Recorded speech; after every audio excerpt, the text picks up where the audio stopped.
Gamers. Calling all retro gamers! Calling all retro gamers! Calling all retro gamers!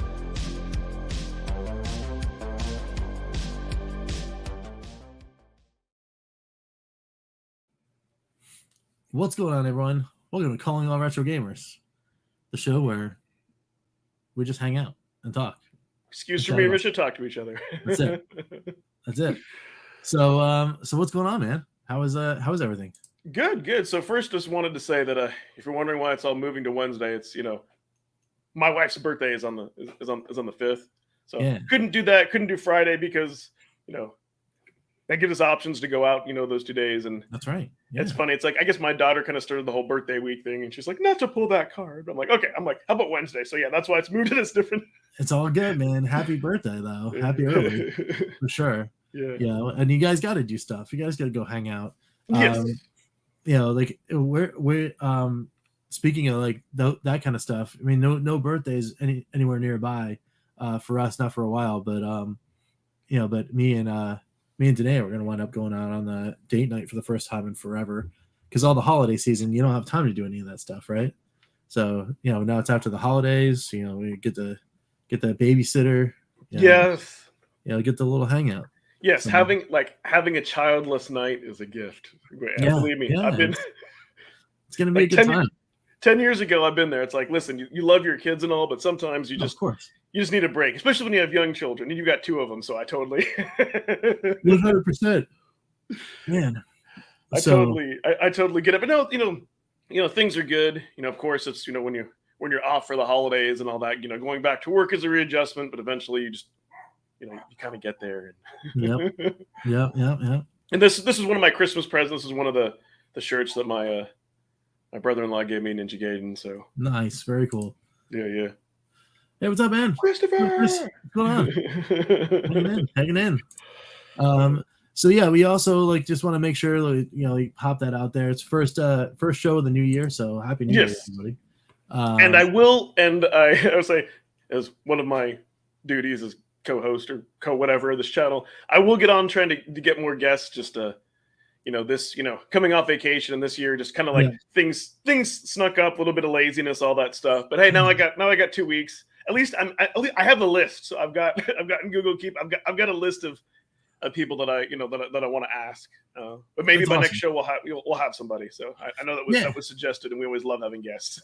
Oh yeah, no, it's always good to hang out with somebody and find out what their their retro interests are, let's say.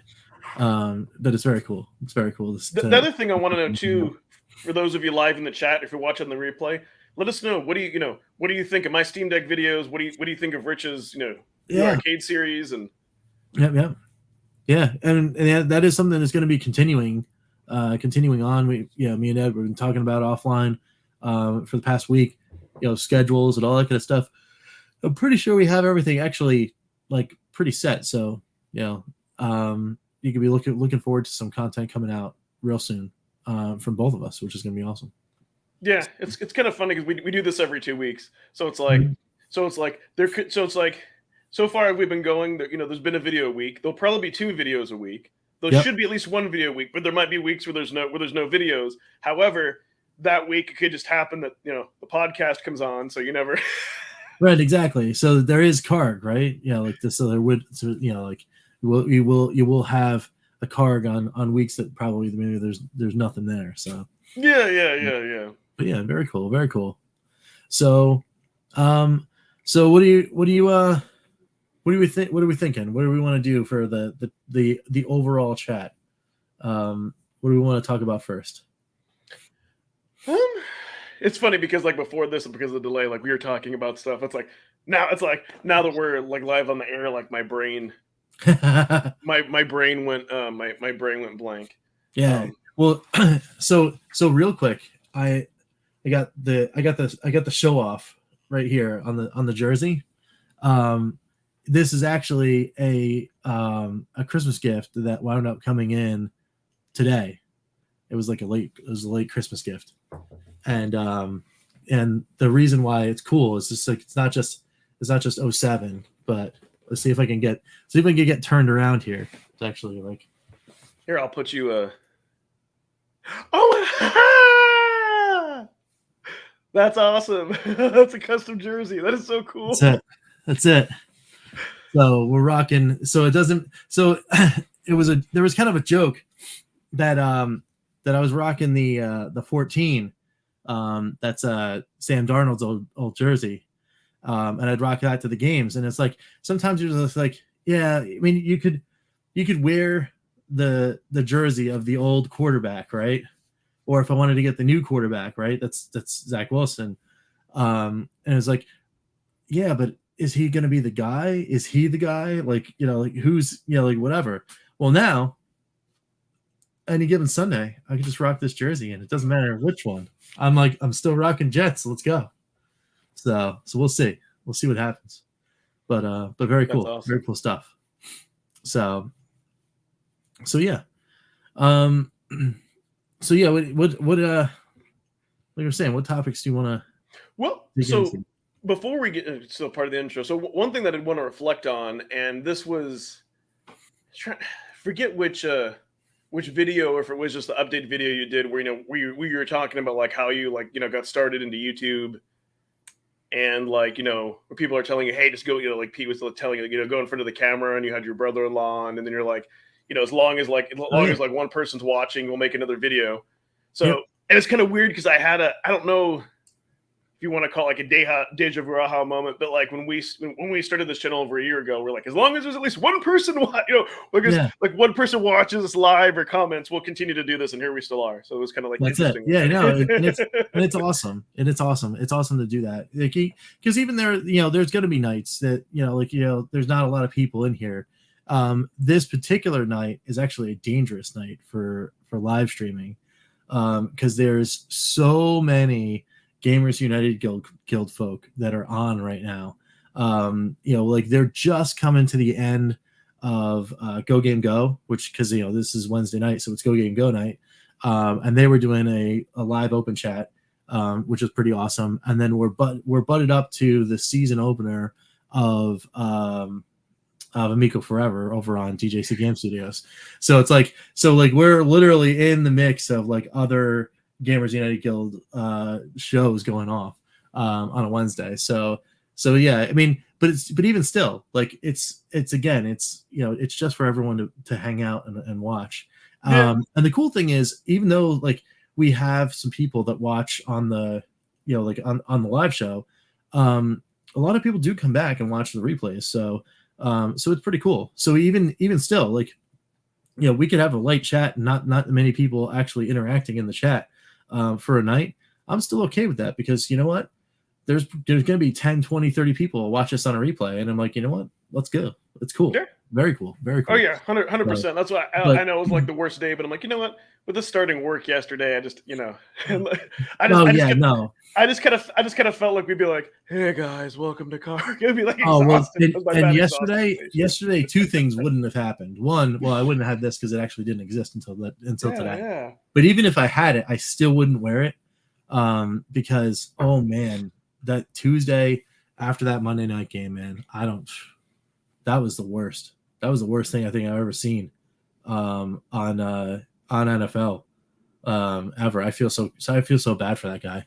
I don't know if you heard what happened on the Monday night game, but there was a player got like real hurt, so hurt they went to the hospital, and they actually had to like do like resuscitation and stuff. It's like it was crazy. It was crazy.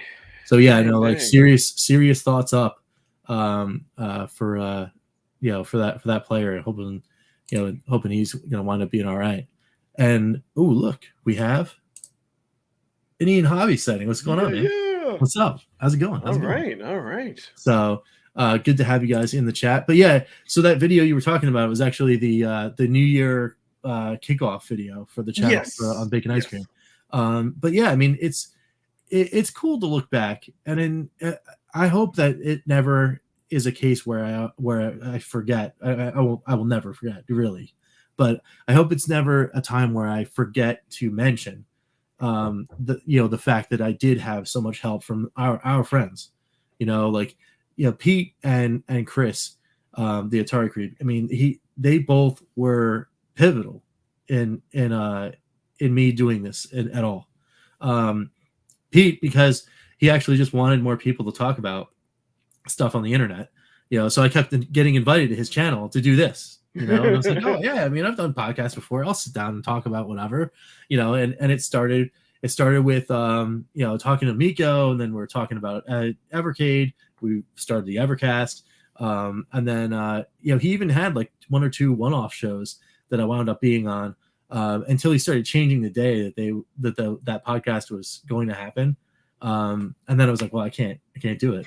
He wanted to do that Friday night show so bad, and I'm like, I just can't do Friday nights. It's not, it's not a thing. And then he wound up finding Mike Garvey, who's a friend of the show, and like, I missed that show though. Was that the BM and the BM? Yeah, PM and the PM. PM and the PM. Yes, I missed that show. Yes, because they would riff off stuff like so much, and it's just an awesome show.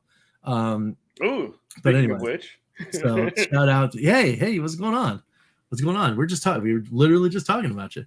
And hey, what's up, man? What's up, Nick? What's going on? Yeah, PM the PM does rock. Yeah, that's right, man.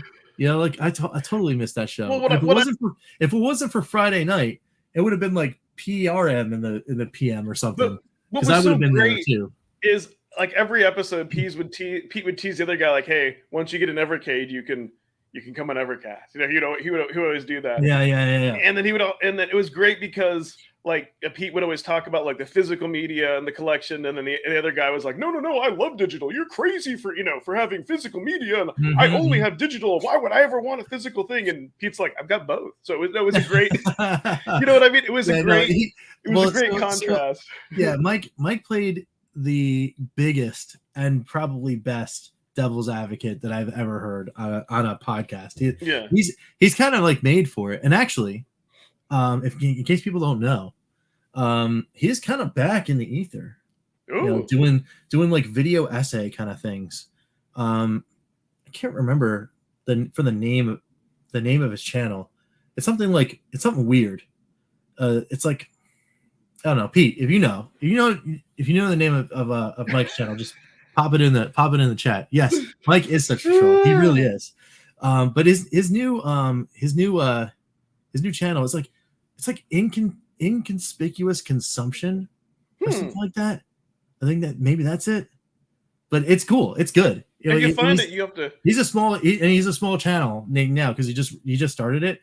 If you guys want somebody that just basically does video essays and good researched video essays on like movies and like his opinion on like movies and TV shows and stuff like that, that's what he's doing now.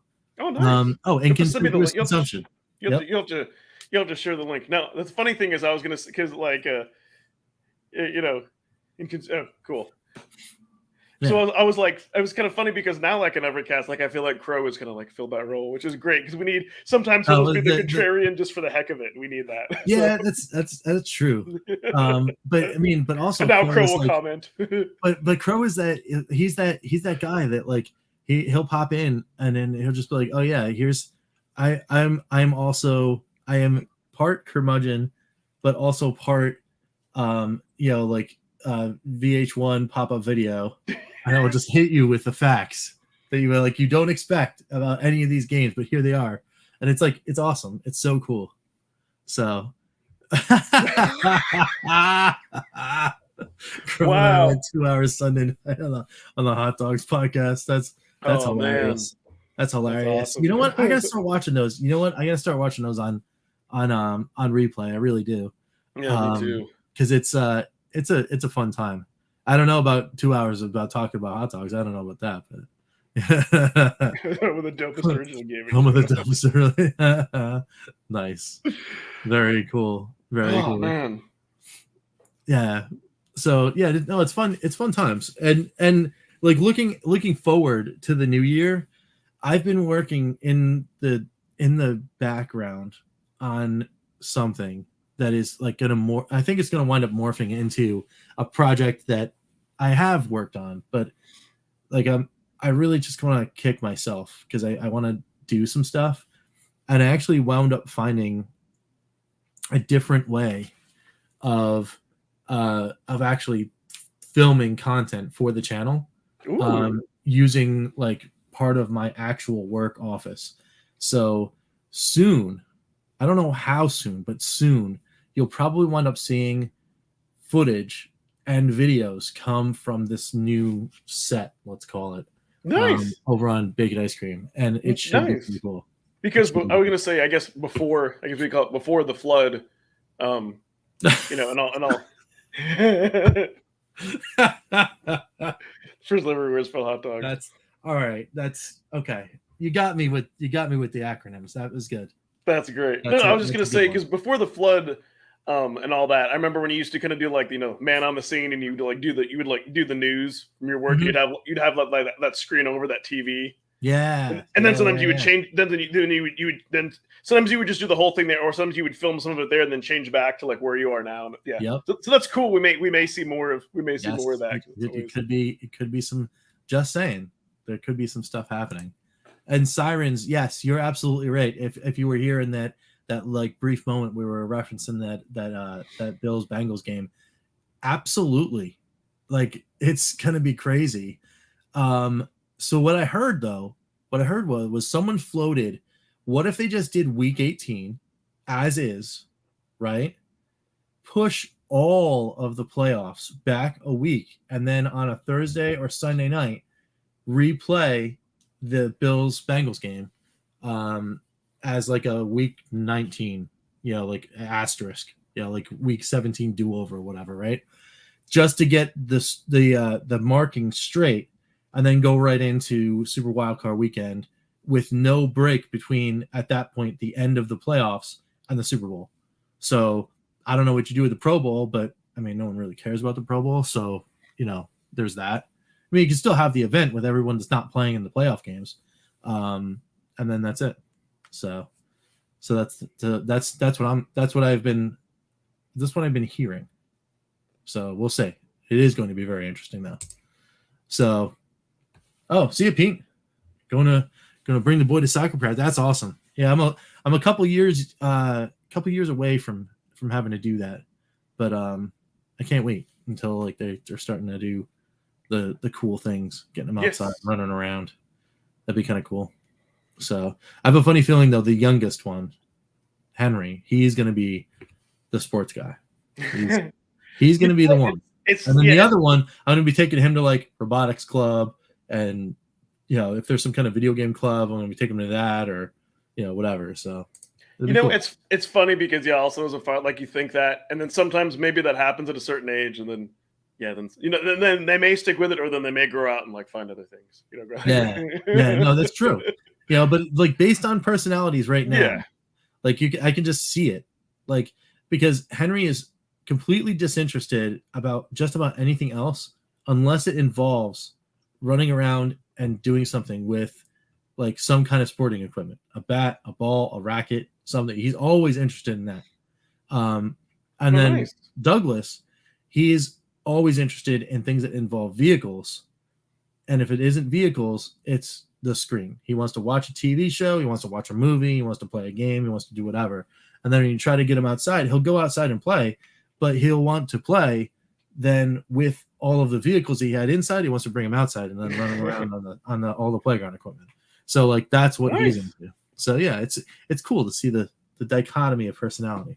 Heck yeah. So yeah.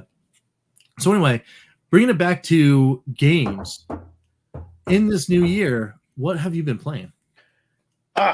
So I'm glad that you brought that up. So what I've been playing a lot of. So one of my favorite. So all right, let me take a step back. So one of my ultimate time favorite genres of games that I didn't get back into as much a lot is roguelikes. Mm-hmm. Like I love roguelikes. I mean, yes, they're punishing in that when you die you have to start over, but for me, I kind of see that as a good thing. Because, like, let's say if you're playing Pac-Man, send up like any score chase game, sure, and then you game over. Whether let's say you're playing on like internet leaderboards or yourself, like sometimes you have that feeling, oh, I can do better. Me pop in one more quarter, I can beat my own score. That's how I feel that it is with roguelikes. Plus, on top of that, most of them you're going to unlock some some type of permanent weapon, some type of permanent stat. So at the same time, you're building up a progression, and there's enough randomness. Mm-hmm. So for me, I really like it keeps me interested. So kind of before I was playing Vampire Survivor and playing Soulstone Survivors, but like with Christmas for the sales had a little bit of money. Sure. I notice I'm purposely avoiding not talking about Atari 50 because I feel like we could spend like the rest of the episode. All I can say, No, Atari 50 is awesome. I paid full retail, 40 beans for that, but it was worth it. Matter of fact, I think I said before, like I'm like, if I ever had a Steam Deck, I probably could. But anyways, so other than like I said, other than that, because that's awesome in its own discovery, and I've been playing it the rich way, the right way, which is don't play any games that you haven't gone through the story. That's it, man. Gone through the story. Not to go too much off on a tangent, but like I might almost like the 7800 version of Food Fight better. Just because that's like the first version that I played in the Evercade. It's weird, I don't know, but I still like the arcade. I'm like, I don't know which version I like better, which is got it. No, I haven't gotten to the arcade version of Food Fight yet. So, but I would probably say I would agree with you on the 7800 version versus the arcade version because of the fact that it is the first one that even I played. Yeah. But I like, it's weird because it's one of the very few 7800 games where audio actually is. I really like the audio in Food Fight, even though it's so weird and crunchy and but even the music, it's like whoever did it actually did it on point and it sounds okay. And that makes a big difference. Do. See, I liked it, but the arcade theme song was different. That's what was just kind of strange. Like I missed, like I kind of missed that. And then the other thing that's odd is when you're standing still, it has you like automatically turn behind, which I don't know if that's because like I think in the arcade it was like that 60, like that 58 or whatever, that directional joystick, and maybe that's just okay. Yeah. But it's a little bit different. It plays like a little bit different. Like the food controls a little bit differently, so it's. Gotcha. So it's but again it's fun to play with all those other ones. Okay, so back to what I'm playing. So yeah, so the thing about Dead Cells, which is interesting, it has like beautiful 2D pixel art, but so it's unique in that it's a Metroidvania.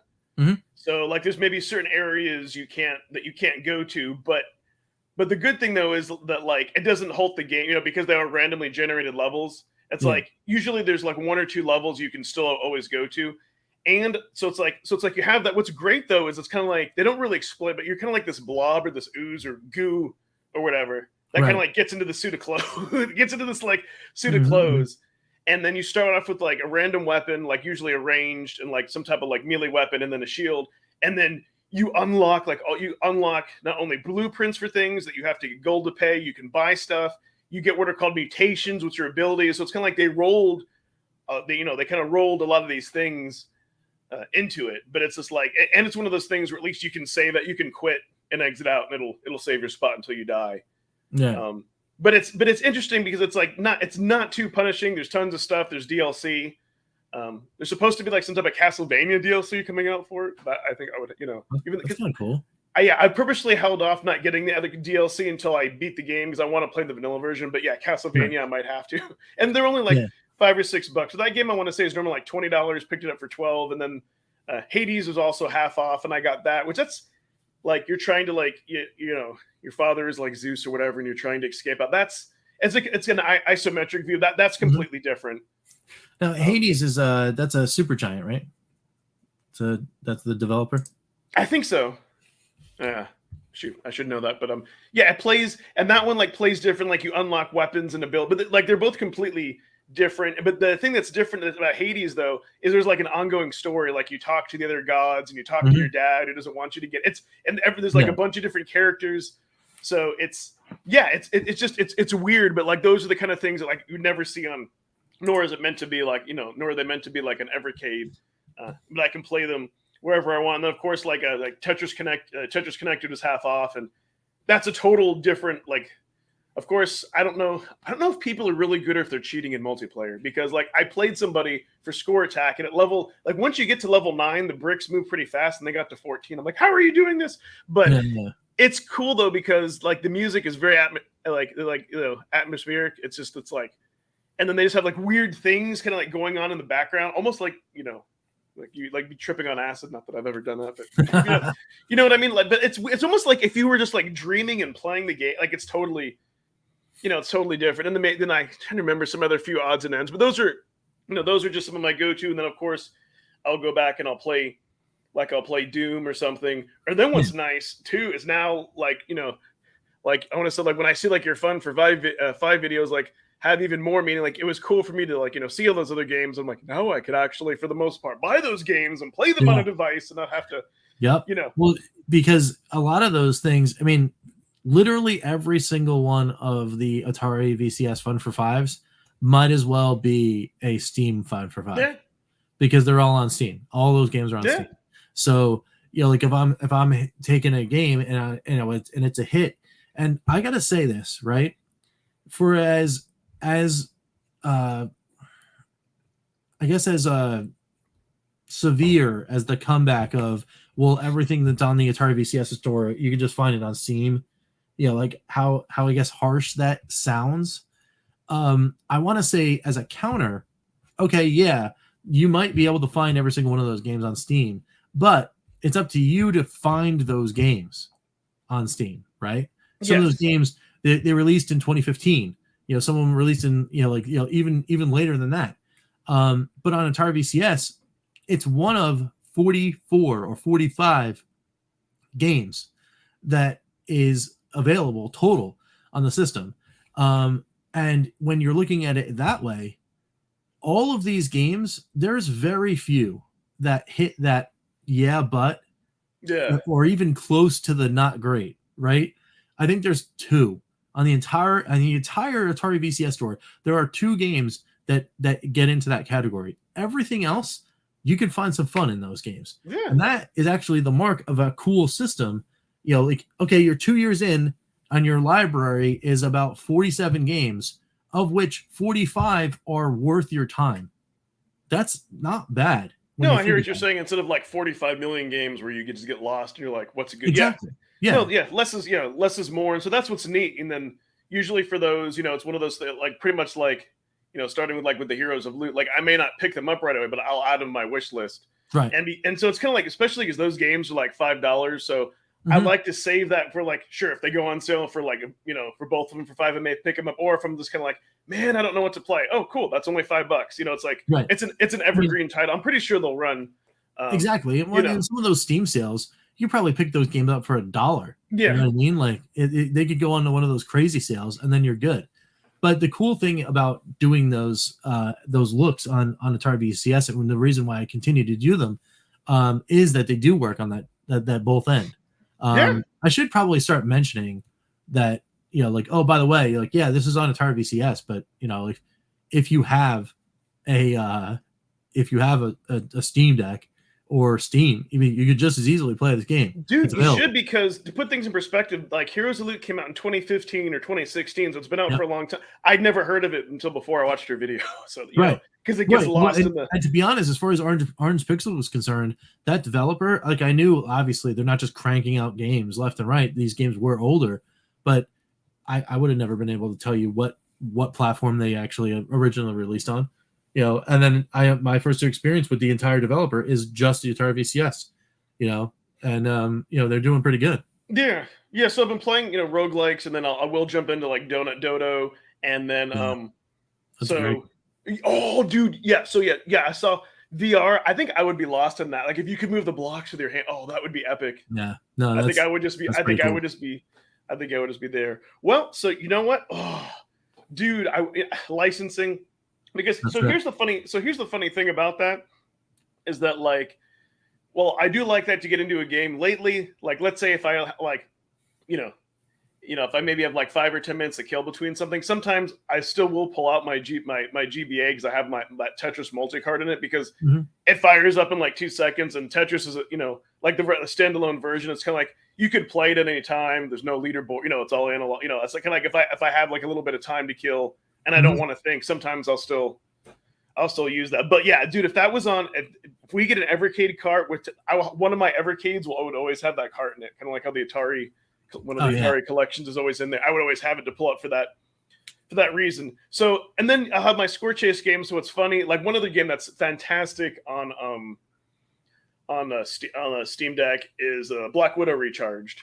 Yes. Which it's interesting because also now that I've gotten that far on Atari 50, playing the original, like they did some differences. Like in the original, your weapon and like you fire like it's almost like turbo. Like you fire more shots, it's easier to get higher score points. You can actually go over the middle of the web versus and the new one, I can feel like they with those like the webs that block you more, like they made it more difficult. You can't go in the middle, And for me, I like to play the version without the power ups.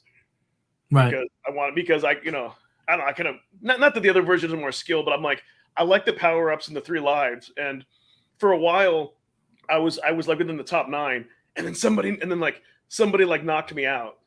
And what I hate is because I think like I had like 7,400, then I think I wanted to get to 8,000, but I got enough to push myself up 1 or 2. But what was irritating because I hadn't played, I couldn't, I didn't even get a PB or personal best, which irritated me. I'm like, I can't even match my own score. So I can maybe that's what like speedrunners feel, because I was like, what, only 1,000 points? And, like before dinner tonight, I was actually like playing maybe 5 or 10, I don't know how much time, but like while I was waiting on dinner for my wife. Again, one other great thing about handhelds, sitting on the couch. And then finally I beat that score, but I'm like, but I was starting to get mad at myself. I'm like, I can't even get a personal best. And I just had to focus. Because one thing I will say, like the twin sticks are on that are excellent. Like they're just as good of like a PS5 or anything else. And when I get my my EXP, I want that other, option. But yeah, it's kind of like I want to say like it's Steam Deck is, if you want one system that can kind of play everything, and you want it as a handheld, and you don't want all the other systems, and you also like the geek part where you want to tweak things like what the Switch kind of wishes it could do, like lower the resolution for battery life or lower the frame rates. But of course, Nintendo's never going to, then it's kind of the device. But then again, at the same time, when I can't wait, that black EXP, they're gonna look so good. Next, I want to be able to like pop in a cart, have that curated collection, playing Tate mode. Now, technically, some games and people have created profiles for like Pac-Man where you could turn it sideways, but I think the thing is way like close to a pat. Like it would be really awkward to hold the Steam Deck in Tate mode, so I haven't wanted to try it because it's not really set up. So, that would be kind of awkward, right? Yeah. I mean, technically, like the games that support it's not really designed for that. So, but yeah, for me this year, I've just been really liking handhelds. I've even been playing the purple more. It's weird. I haven't been playing the VS hardly as much. It's just been the Steam Deck and the purple handheld because it's nice to be able to sit on the couch. That's cool. And just kind of do stuff. Well, because it's like, yeah, you could put that on the main TV, but kind of secret. It's kind of like, you're sitting there with family members. If you're not tying up the TV, right. Maybe doing her own thing, on her phone or whatever. You're doing your own thing. It's not as loud. You can kind of get away. You can. Yeah. No. Yeah. You could kind of go. And with me, I'm just quiet. Like I try not to. I don't know if I'm myself sometimes if I might yell. I don't know, but like I'm just kind of quiet. You just hear the buttons click. I'm like, if I'm invisible, you just hear the, yeah. So she probably finds that like a lot less annoying than me popping up like a YouTube video. No, like, yeah, I'm watching like something, because I only watch mainly video game stuff that she doesn't care about. So right, yeah, it's definitely either way, handhelds for the win because you can. You can have that. But yeah, for me, I've been all over the place. And it's kind of like sometimes you feel like you're neglecting some other games, and it's like, well, some other stuff. But the one thing that I did realize, and you all will see the next week's video about I got to play my brother-in-law's arcade 1-up, and I called it. I'm glad I didn't buy an arcade 1-up. But what it did though is like I would really want some type of arcade machine. The one thing that was really cool is it is nice just to have something that's like always on. And then you like leave a favorite game there in the background. It is neat, even if there's only like not public leaderboards. Like let me just jump on, play this for a few minutes, run back, do whatever. It is neat just to have that set up. So yeah, we'll just have to see what it brings in. The new year. And I know like recently Arcade 1-Up announced like they're coming out their next legacy generation cabinet, and they're looking better. Like they're starting to ditch the risers. They're starting to make them one piece. Yeah, It's just a question of like the latest Pac-Man. Actually, they kind of made it more the screen more recessed. But then it's we have to see, is it going to be either BOE or best on our screen? How are the controls? That's that's kind of my only thing. Like they'll take like a few steps. They'll take one step forward and a few steps back. Right. Yeah. So, I mean, it's an interesting way of going about things. yeah. Yeah. But anyway, for me, it is nice to have something there. Like, and then so the story of what I've been playing for over the holidays. That Legends cabinet got turned on a whole bunch over the break for sure. And the cool thing about it wasn't just me. It was like me and Henry on my lap because he just wanted to hit the buttons and watch the thing go, right? And he's learning words now, so he'll come up to me if I'm sitting in here just like working on stuff. He'll come up and he'll point at the cabinet and say "game," and it's like, "Hey, do you want to play, buddy?" And he's like, "Yeah, let's go." And he'll want to get up there and do that. And as soon as that happens, of course, Douglas comes in like 5 seconds later. He's like, "What are you doing? Are you playing the robot fighting game, or are you playing something else? Let's go. Let's play." So I mean, we had like 2 or 3 different like Christmas like celebrations, I guess, right? One on Christmas Day, one on the Friday after because we were waiting for family to come back from a trip, and then on Sunday for New Year's. So all 3 of those times we were in here playing games, and we played Cyberbots, which is the robot fighting game. We played Spider-Man, the arcade game from Sega. That was really cool. That had a really neat kind of like aesthetic to it. I don't think I've ever played it in the arcade, where half of it is like your standard beat 'em up, right? Yeah. Big old sprites, and you're fighting dudes with big old sprites, and you're just like punching your way through, and then all of your like specials, like your web, or you could be Hawkman, so you get the bow or Hawkeye, so you could be a bow and arrow guy, and that kind of thing. So anytime you use those weapons, it's like in Final Fight, where you do like your super, they kind of like lose some of your health, to do the super move or whatever.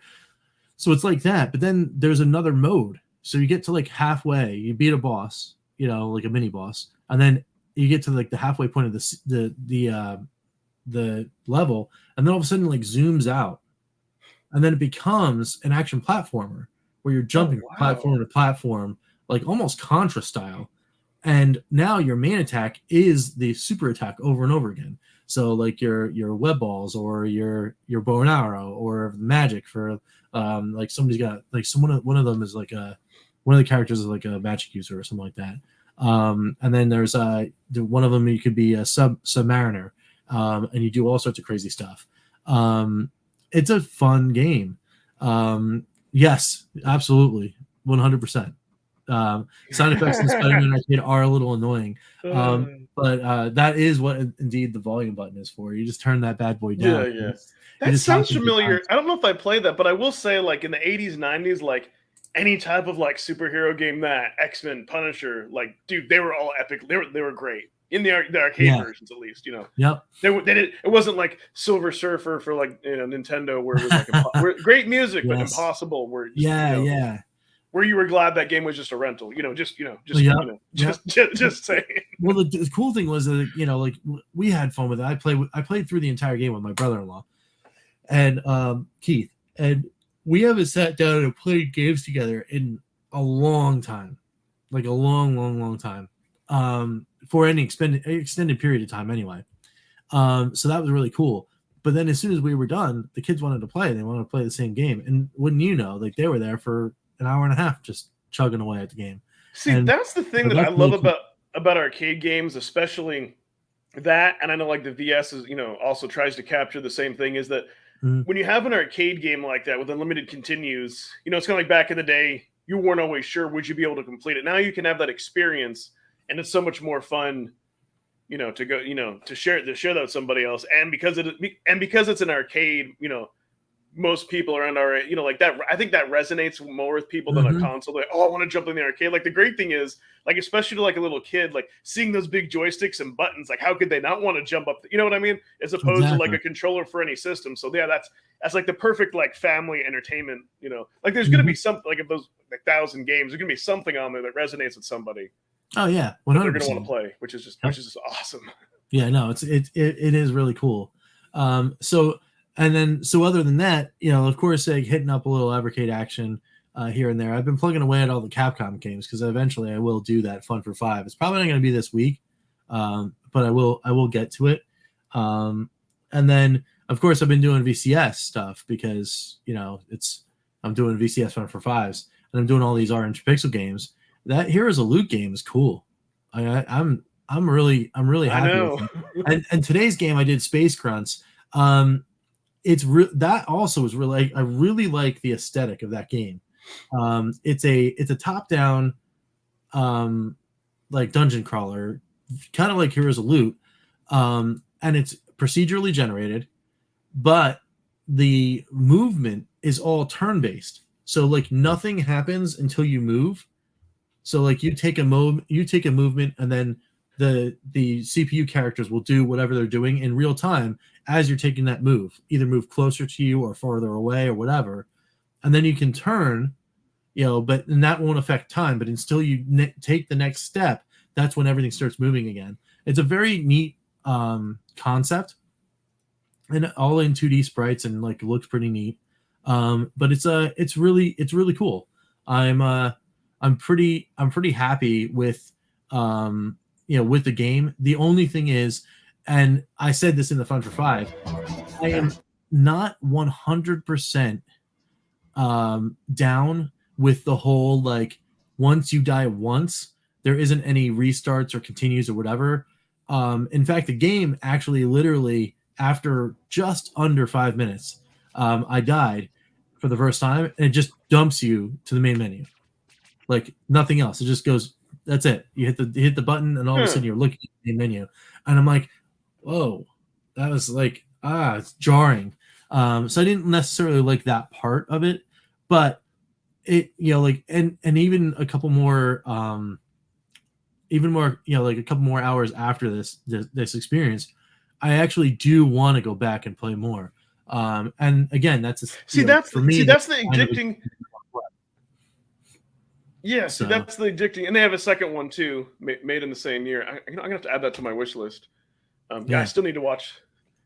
Yeah, it's pretty cool, and then we got one more for tomorrow, and then that'll wrap me up. I'll be caught up again to every single game in the Atari VCS store after tomorrow, and then tomorrow's game's another Orange Pixel game, and it's what the heck is the name of that game?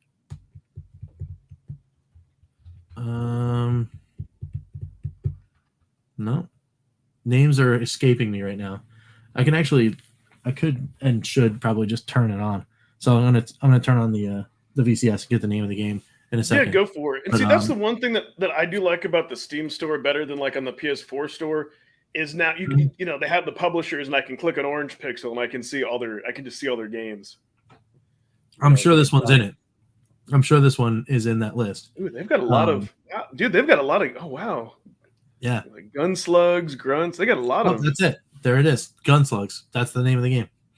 So I'll be playing that tomorrow. On the Fun for 5. So but he's already got, so that's the Gunslugs is the 4th Orange Pixel game. That's been on the VCS, and he said he was going to release like 4 or 5. So so pretty neat stuff. Yeah, Gunslug. Oh wow, there's a Gunslugs 2, and Gunslugs Rogue Tactics. Nice. Very cool. So this is like a whole series. Yeah, and I love how the art is similar. But yeah, probably like what I'll do, I'll add all those to my wish list, and then kind of depending how I feel. And we were kind of talking about this a little bit before the show. I mean, even when they're not on sale, they're like $5 games. Oh, yes. So snipe them on the sales. Yeah. You know what? I guess is it not? You know what? I don't know. I think technically it could be either one. Right. Yeah, the NES or the arcade. Whichever one you want it to be, Nick. It could be, but yeah. With me, when I initially saw it, for me, I was like thinking the NES version just because that's what's most nostalgic. But yeah, it could be. Sure. That's a great question. It could be whatever, Yeah. kind of whichever one that you want. But yeah, definitely mention that about how like you can get it on Steam or Steam Deck because, like that's why I said now like I'm even more excited when I see your Fun for Fives because I'm like I can initially live vicariously through you and then I can actually. Yeah, Like actually play the games yeah. on some, Yeah. Very Because cool. that was my complaint. Like one of the things I didn't like with PS4 is if it's not something that's mainstream, like a mainstream indie game, it's not like I'm pretty sure like I could almost guarantee some of the Gunslugs probably wouldn't be on the PS4 store. Right. Maybe Switch, but not so it's kind of and that's the only other place that you'll end up finding them is you'll find them on Switch before you find them anywhere else other than Steam, which is like kind of Dota cool, wasn't even on the PS4 store. I'm like, oh my god, god, that's a travesty. That game should be everywhere. So the one thing, and then some of these games that could play on PC, but what's great, and watching some other YouTuber videos on Steam Deck, like the big magical thing that Steam Deck has done that's kind of revolutionary is they've made PC gaming easy. Pretty much like if you never want to tweak the thing and never go to desktop, essentially just like you would on a console or other, you download, install the game and play it. You may have to do some button remapping, like minor tweaking, but for the most part, it's super stupid easy. And like, I like that. For sure. Toxophilate. That's a pretty cool name. Yes. My friend had his first experience on an Evercade My VS. We totally got addicted to Thunder Hoop on Gale Kill Arcade 1. That's an awesome game. Right? That is an awesome game. Crow is another. He's all about it. He's all about that game. So very cool stuff. But other than that, there's only one other game that I've been playing, and it's on my phone, and that is Marvel Snap. My other brother-in-law, Eric, he's the board and card game guy. He got me into it because he was playing Snap, and he showed it to me. He's like, "Yeah, there's this cool thing. You just throw this thing in here, and you can, play or whatever."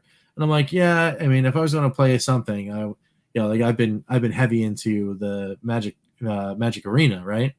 And doing that for a while, but so I was like, oh, let me give this a whirl, and then I had to thank him for taking me and putting me into a dark pit of phone game because I started playing. And you start at like level 1 and like collection level 1 and all this other stuff, right? Rank level 1 and all that. I don't know if the camera's gonna get it into, but collection level is like it's a pretty decent grind. You can like kind of grind your way up, pretty things, but it's like you get like 3 or 4 levels a day, right? And I've only been playing for 3 weeks, but if that can zoom in there. I don't know if you can zoom. Oh, okay. Yeah, I see it.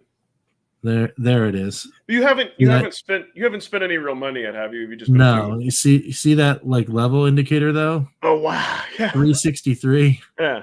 Because the one thing that pales in comparison to people that like there's YouTube channels dedicated to this game, which is crazy. Yeah. Because the one thing that I found, especially those card games, is that like they're fun until you spend real money on it. Because then once you spend real money on it, then you see how much of a convenience it is. Unless it's something where like let's say there's like a major sale and you're starting off with X amount of booster packs and that's like you're just paying just to speed things up a little bit, but like it's just a one and done. Yes. Like that, like that's fine. Like you figure, oh well, you know what, I would pay $20 for this game. So let's say maybe there's a sale and you get like double that equivalent. Otherwise, I kind of find once you start paying, then you get like too used to it. You know what I mean? That you're gonna kind of get to see the other side. Yeah, for sure. Well, I mean, with Magic the Gathering Arena, right? For example, if you fill all of the requirements for a season, right? You can go in that like the season experience progression bar, and you get unlocks for every level in the bar. Well, you only get half of the rewards if you're a free player, but if you pay for the pass, which is like $10, you get all of the other unlocks.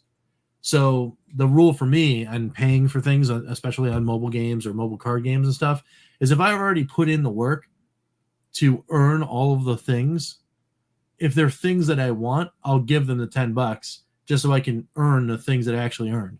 You know what I mean? Like, so I can get all those unlocks.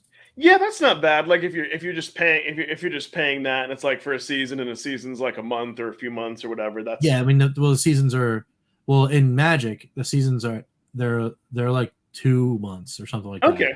That's not It's a really long time. Yeah, so that's even better. And then the thing I like about that is it's a guaranteed rewards. It's like just play the game and hey Pete, it's like play the game to unlock the thing, and as long as you know you're going to play the game, then I think that's fine, because sometimes it feels bad, like if you like spend $10 in booster packs and don't get junk, and you know what I mean, like you don't get what you for sure. want. Yeah. So that's at least like you're guaranteed some rewards, and maybe you get like some cool like cosmetic things, you get some stuff in the game.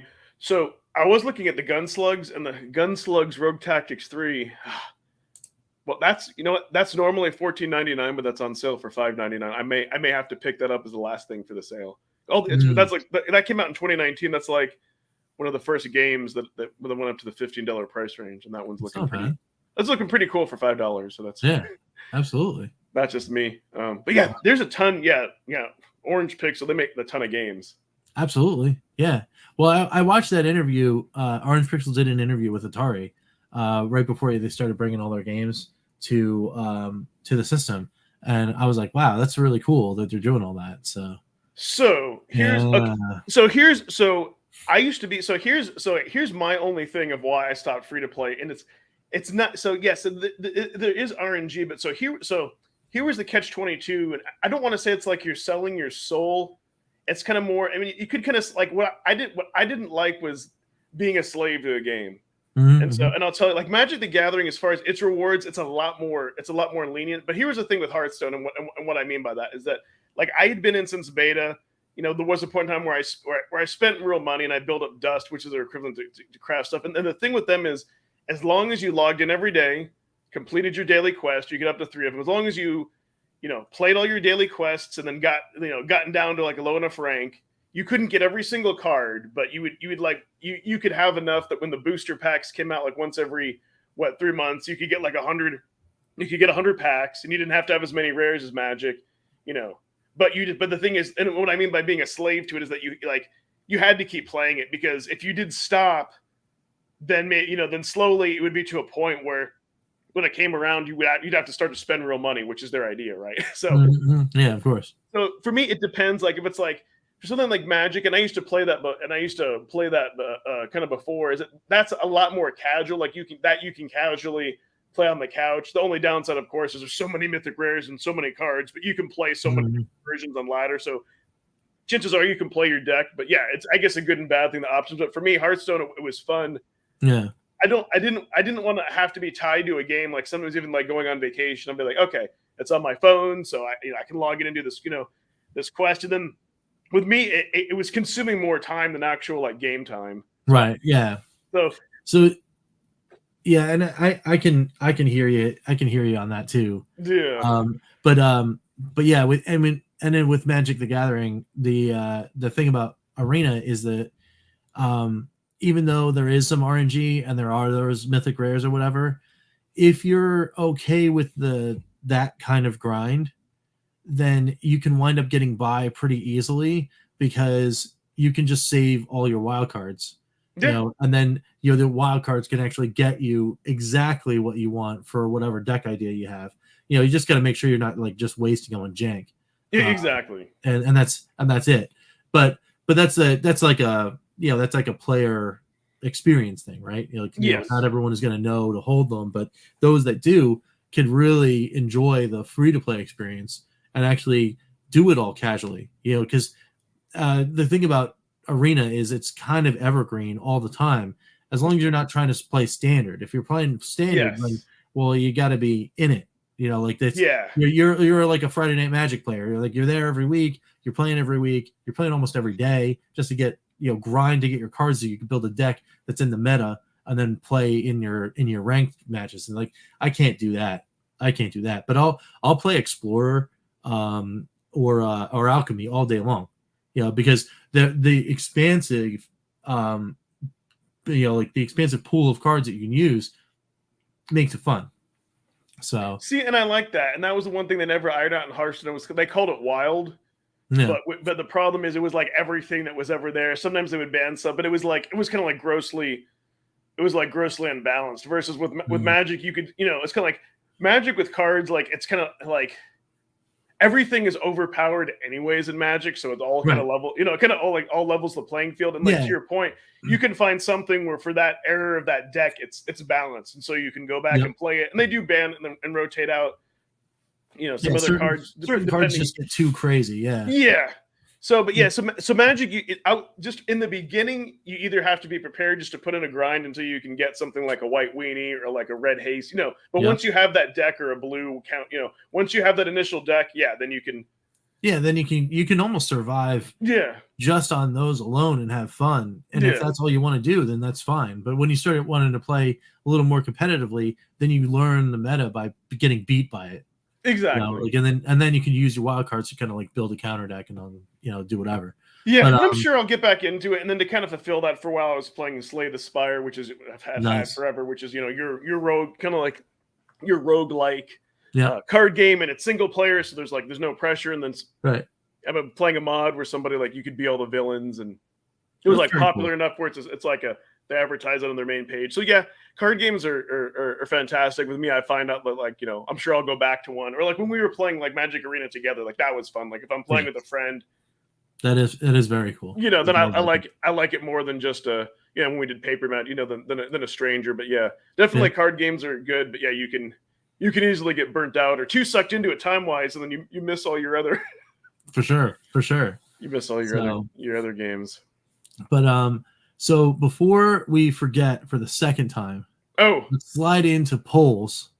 All right, so we can get up this poll and then have a quick little chat about our favorite arcade fighting game, and then because we are approaching the hour mark as well.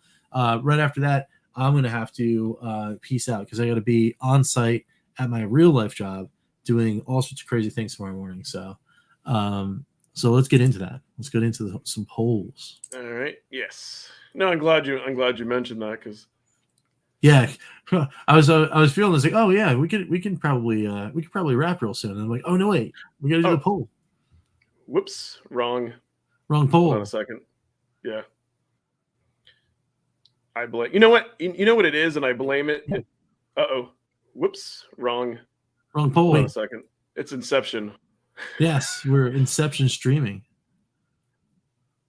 Okay, so for those of you that don't know, here's what's really dumb is that on the mobile app, I can go into Karg. I think because since because of the different roles you can assign.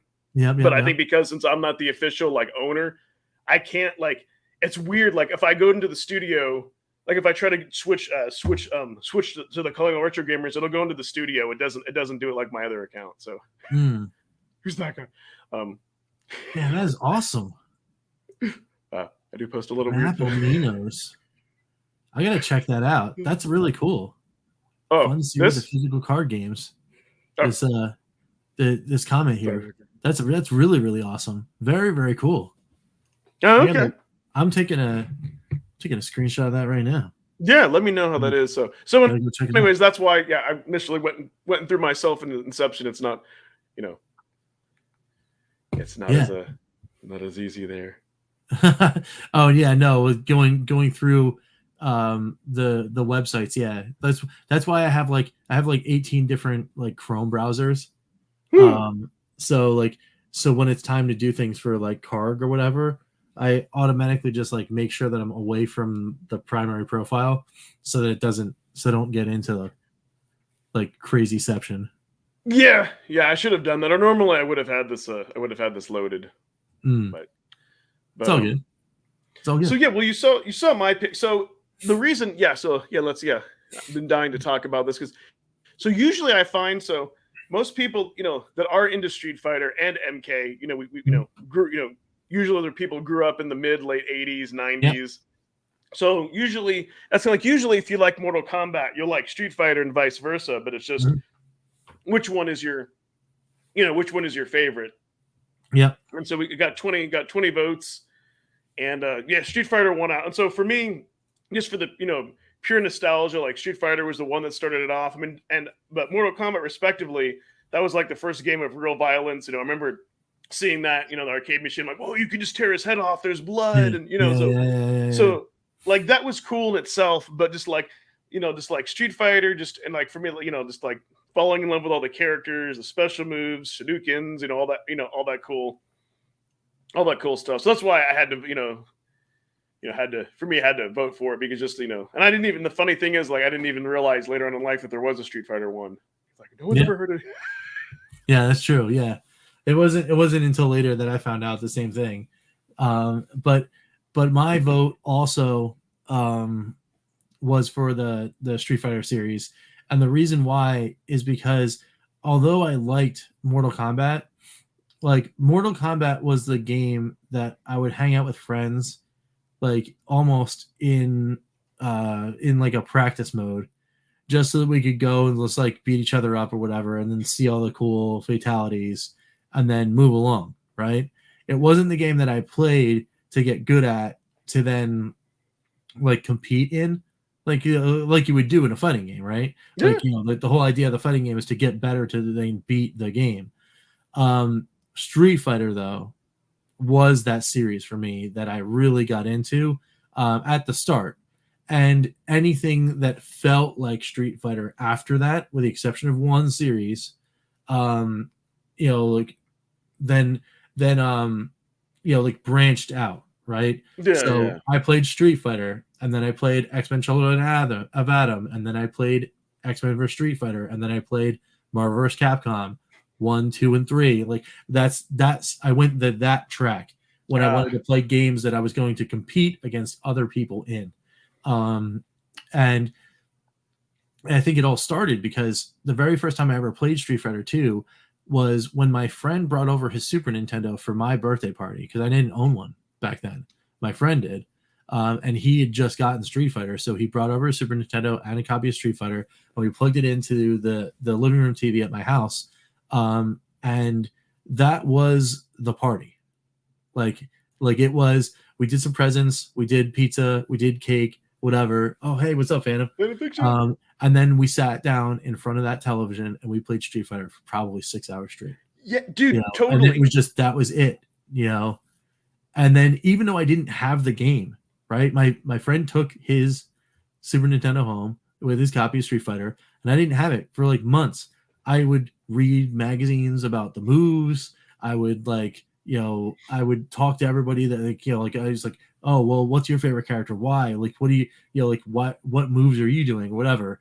And then I'd play it when I went to the arcade in the Bridgewater Sports Arena, and I'd play over at my friend's house. Like all the time I'd be playing this. And it was so much more above and beyond in my friends group, Street Fighter over Mortal Kombat, that it just wasn't even a question for those things. Now, it wasn't until, though, the 3D era that another game did the same thing to me.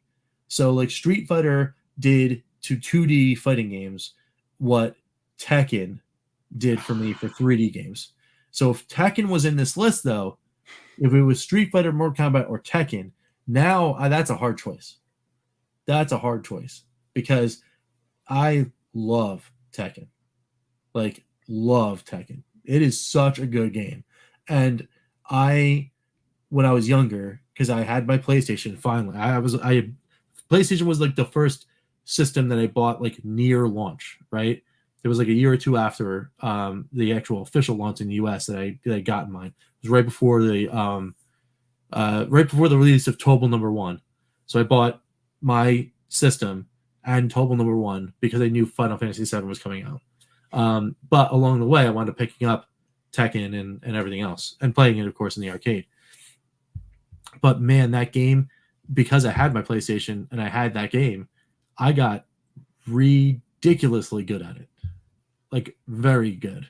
And it was because of that, like, kind of dichotomy between it and Street Fighter that I'm like, man, if I had to have those two go toe to toe, I don't know which one to pick, because the Street Fighter 2 Alpha on Super Nintendo is the only 2D fighting game that I've ever had where I've been able to go on the very hardest difficulty from start to finish, while using a super move to end every single fight, like every single one, including the ones for Akuma.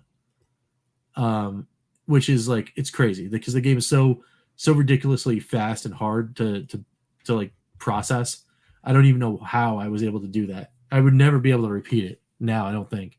Being older, I just don't think my hands move that fast. But man, that experience is so good. I might start for polls, kind of doing this versus series because I remember Tekken was huge. That was also huge because you could play on PlayStation. Virtua Fighter, that was also that was also huge. But yeah, I think hey Lloyd. So I think like even though like Mortal Kombat, like get over here, and it was it was great. Like it had all the cool things. I loved playing it in the arcade. I remember seeing the second one in the arcade. Street Fighter, I kind of thought was more in depth technically, and I've kind of talked about before. Like that was the reason I got a Super Nintendo and like sold all my Ninja Turtles and so I could say like I wanted it to where I could buy it with that. And then I did eventually fall in love with Mario World, but I didn't even care. And that was back in the day when they actually sold like systems with 2 controllers and a game. Right.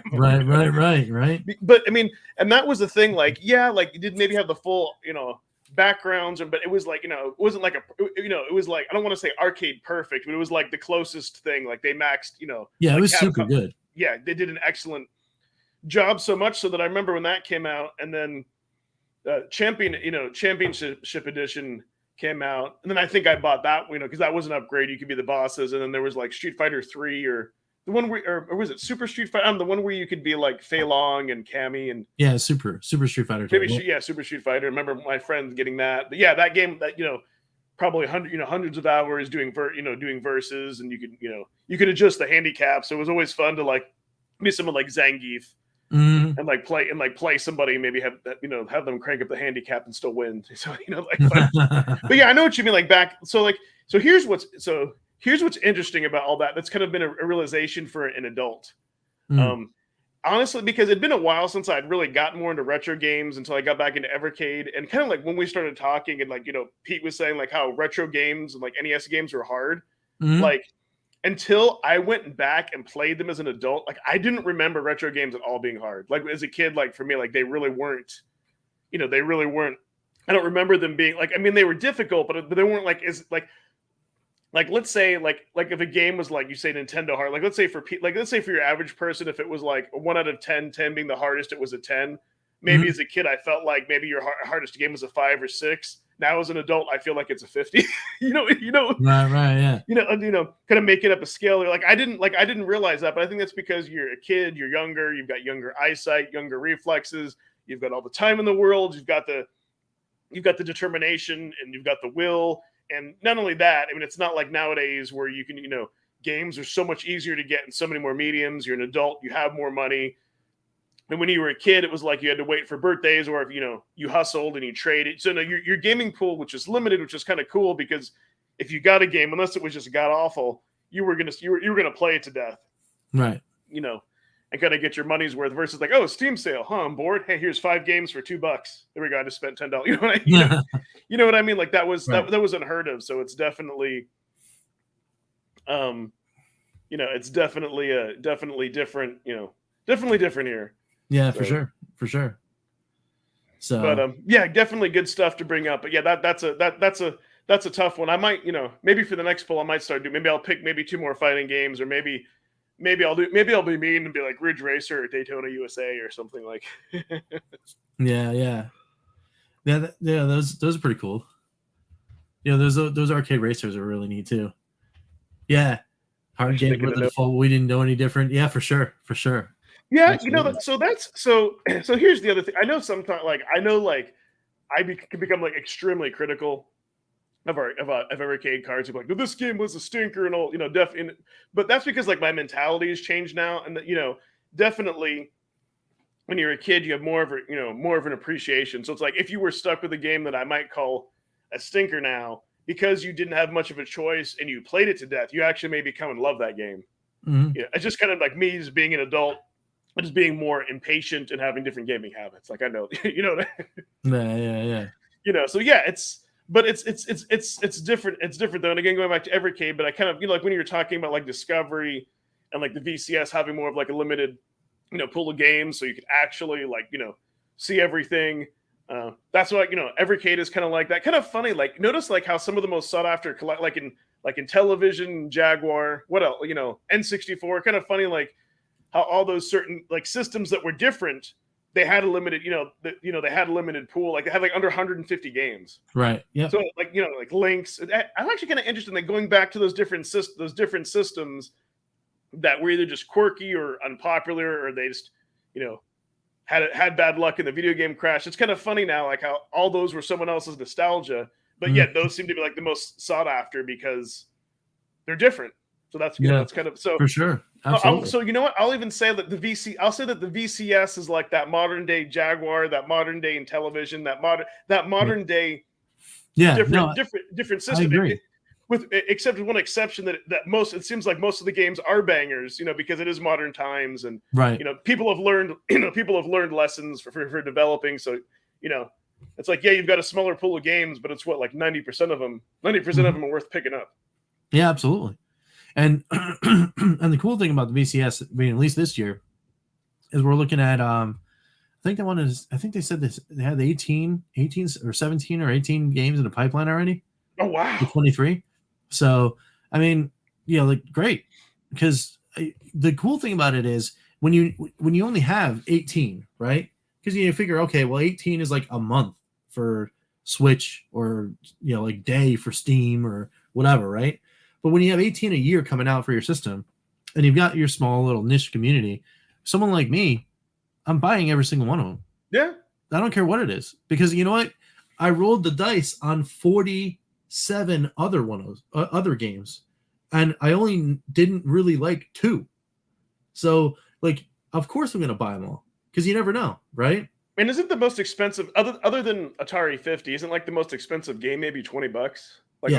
Aren't most games like that's the high point? Like they're anywhere from like like anywhere from like $3 to $15 on average. So it's, and the cool thing is like once you have the system, like a game comes out and it's a no-brainer. You just pick it up because you're like, oh, all right, well, it's the game that came out this week. All right, let's go. And you don't even think about it. It's so cool. It's so cool. Yeah, that's true. We did it back in the day. Meant to suck quarters out of one's boxes. Yeah, for sure. I mean, that was the business model, right? Keep you at the, but hook you enough to make you want to put the quarter back in. Actually, speaking of, that is a great segue to things that might be coming up in the channel, and then things we can do to wrap up to this episode. Yes. So, but speaking of games that were meant to suck quarters out of one's pockets, all of those old arcade games are 100% indicative of that, which is the reason why I created the new series that's going to be right here on the channel, which is the 1 credit quick look.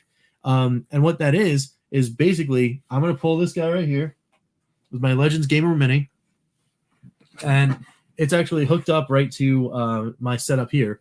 So I'm going to take my Legends Gamer Mini, and I'm going to randomly select a game by holding down this thing, and it's just going to go, go, go, go, go. I'm going to stop. I'm going to hit the button, and then put 1 credit in.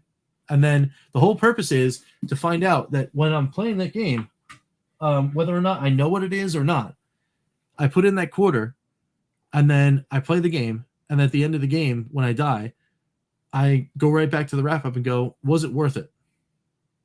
I'm going to pretend it's not virtual money. I'm going to pretend I put a real credit in there. There's a real dollar, a real, quarter or whatever. Was it worth my time? And that's the whole purpose of the show, which is pretty cool. I think it's neat. I think it's a neat little, experiment, and it gets me playing. It gets me playing on Killing Ops X. So it does. I mean, I love it because I've been there as a kid. Or sometimes, you know that you're gonna die. Like like arcade games aren't gonna last long, but it sucks if you don't even get like a minute. Yeah, like if you know what I mean. Oh, for sure. Oh yeah. I guess Ian. I guess you can have the final word. He's got a. Yeah, no worries. So yeah, what are my thoughts on the Atari My Arcade partnership console handheld to be announced tomorrow? So I've been looking at all of the preview images, and it looks like it's going to be one of those like mini desktop arcade units that My Arcade has been putting out. Like they're like 3 inches by 4 inches or 3 by 5 or whatever. That's cool. I'm very interested as to what kind of software they're putting in. Like what games are you going to get in this thing? It's a stick and 2 buttons. So it could be literally anything from Atari's library in the early days. It could be 2600 or 7800 games. 7800 does have that 2-button makeup. So you could do that, or some of the Atari games on the arcades have 2 buttons, but it is what one stick. So we're not going to get spinner games or trackball games or any of that, or I hope not, because they're not going to play that very well. The only thing that I think of with my arcade though is, I don't know if you've ever played one of those like desktop arcade things. The stick and buttons aren't the greatest. So, and we were just talking about that with the 1-Up conversation at the beginning of this episode. I just don't know. I just don't know. The handheld version of it does kind of look like a color variant of the item itself. I think this is it here. Yeah, it looks like that is the back of the console, and that's the back of that's the front of it with the little stick. But if you look at it, like the stick is like so weird, and this is there's like a handheld version of the same thing, and then this thing here, that interests me more than anything. That controller interests me more than anything, because if it's a controller that is a plug and play, then I'm not as interested. If it's a controller that hooks into one of these things to allow different control, but you can also plug it into, say, your VCS or your Switch or something else, then I'm interested. Well, I say controller. Because what if it's kind of like what they did the Neo Geo, where you could use it as a standalone controller, or you could use it as a plug and play with built-in games. Right. That is interesting. So, and CES is happening right now. So the reveal should be at CES. And like Ian said, I think it is tomorrow that it's going to happen. So I'm interested. Is this supposed to be the handheld? Because you can't really. I think that is the handheld, because you can kind of see that the screen in that top top left of the rightmost image does look like it's a bezel around an LCD screen. I mean, for the handheld, if it's a handheld that plays Atari games, I've got one of those. It's called the Evercade. Now I'm not interested in that. See, that's what I was gonna say. Between the Evercade and like the Atari 50 on Steam, and then exactly. And then I'm like, around the VCS. Yeah, and then if there's anything else that I really wanted to emulate that I couldn't, I could do. Yeah, I know that doesn't interest me as much. If it's that classic controller thing, though, that my eyebrows raised on that one, for sure. So, but yeah, I mean, that's pretty much that. Because again, as far as that stuff goes, okay, it's a handheld that you can play your Atari games on. Again, okay. I mean, if you didn't get an Evercade and you wanted one, if you wanted one of those and you just wanted Atari games, great. Even then, that might be a great option for you. But like with the 2 Atari Collection 1 and 2, Atari Arcade 1, and Link's Collection 1 and 2, like, I'm good for Atari. Outside of them giving me another collection sometime this year on Evercade, I'm good with. I don't need another handheld to play Atari games on. Unless you're telling me they're not going to emulate Jaguar on Evercade ever, and somehow that handheld plays Jaguar games, then I'm interested. But then there's not enough buttons. So yeah, see, that's the other thing. And then I was like, well, then really for us to be interested, it would have to almost be at the $50 price point. Because then you get any higher than that. But those My Arcade units, they're cheap. Like I see them all day long at Walgreens for like $20-$30. Like those mini arcade units. So I'm imagining this, like at launch it might be $50. But yeah, I mean $50 or less. Okay, cool. I mean that might be kind of quirky to have. But then is it just going to only have like several built-in games? I don't think it's going to take cart. You know what I mean? Well, that's the thing. Most of those things don't do the expansion, so it's like you got to really hit it on the money. Yeah, I was going to come with X amount of game, and then you might as well get an Evercade, and then if it gets something insane like in the $300, then I'm like, well, then you might as well get like a Steam Deck VCS. You know what I mean? Like, yeah, if it's a hyper expensive thing, then I'm all the way out on one of those. But unless like I said, like. Like, oh, here we teamed up with My Arcade to like continue the like the VCS line of consoles or something. Like they drop some weird mega bomb like that. And now the VCS is going to be made by My Arcade. Okay, well now we're talking about something different, or if that handheld. That's the only other curveball is that handheld is like a Lynx or something. You know what I mean? Ooh. Like yes, and then it comes with games that you're not going to find anywhere else because they have this like weird licensing thing. Okay, now my eyebrows re-raised, and I'm like, okay, maybe I'll need a thing so I can play, Lynx games. But if they do that, then just like Evercade, if they do that, then I want something like I want to HDMI out that thing so I can capture. And that's what's interesting for like, especially for me, that I'm like, since I have a Steam, like again, if I really want to play those other games, then like I could technically emulate. It just depends. Something official is licensed is always cool. Mm-hmm. Oh, yeah. See, that's oh man, you're evil. That's yeah. See, that's the thing. It depends on the if form it factor. was, if it was like, oh hey, here's all the Activision games, I'm like, oh man. Then I start going, don't do that to me. Yeah. So I guess, it really depends. But to Rich's point, it's like we already have devices. So it has to have something unique and it has to be at the right price point. Or maybe or eventually maybe something on clearance. And then it depends on the quality. You know what I mean? The quality and, there's lots of, there's lots of things. Let's say it is $100, but then the quality is kind of because it's not a company like Blaze or Valve where they do offer better quality. You know what I mean? So it's like, yeah. I mean, either way, it's going to be interesting. And, when the announcement happens, I know there definitely will be people that'll have that as news stories right away. Well, you know what? Because definitely, I think no matter what, they're for collectors. And so we'll just wait for Pete to get it because I'm sure he'll probably want to add that to his collection of like consoles and to his handhelds and mini. We'll let him get it and review it. And then him and well, I would say 100% him and BCB. They'll definitely get it. For sure. So, funny that you mentioned that, Brian, because that was one of the games. I made a video a while back, and that was one of the. It was like that Gauntlet, which is only available that version of Gauntlet on the Lynx and like something else. Yeah, that's for sure. That would be awesome. And I think that's a possibility. We were talking about threes a long time ago, and we were trying to figure out which one we're going to get the first one. I think the general consensus is it's going to wind up being Atari. Yes. And then, but which one do you get? Do you get the console Atari with some more of the, like the thousands of games that are on there? Or do you get that Lynx 3 because Songbird's got a billion of them still to put out? So. Or do we get, because I don't know, there might not be enough, or do we just get an Atari 3 and it has like some of the, and it's a Songbird collection with maybe some of the other Lynx games with like Jaguar, maybe is it more of a mix? Oh yeah, maybe. Yeah. Is it more? You never know. In a way, I'm kind of hoping because I don't know if they'll do 2 Atari collections. Like I wouldn't mind an Atari 3, with a mix of all. Mm-hmm. Kind of like a mini, like a mini Atari 50 without the video. That would kind of exactly. That would kind of be nice, and maybe throw in some 5200. Yeah, games. That'd be kind of cool. So yeah, some of those are really really nice. Is the way that they would be emulated. You just got to stay away from any of them that need the pad.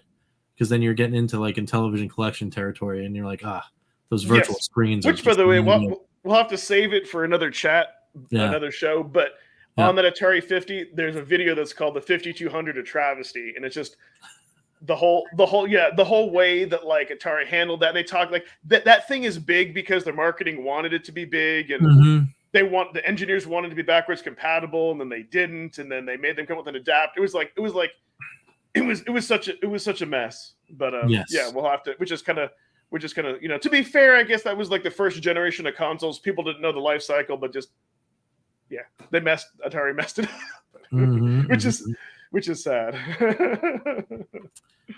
Oh, that's true. Yeah, I would say that the PSP would be uncomfortable too, especially depending upon like how you were holding it, because one of the sides of that device. And I think it's the right-hand side, which would be the side that would be sticking up in the air when you're trying to play that in Tate, is the battery. So you're just like having all that weight just pull on your hand. So yeah, no, that's crazy. Was busy last year shooting some video content for Evercade. I've not seen the full of it. Ooh, maybe. You never know.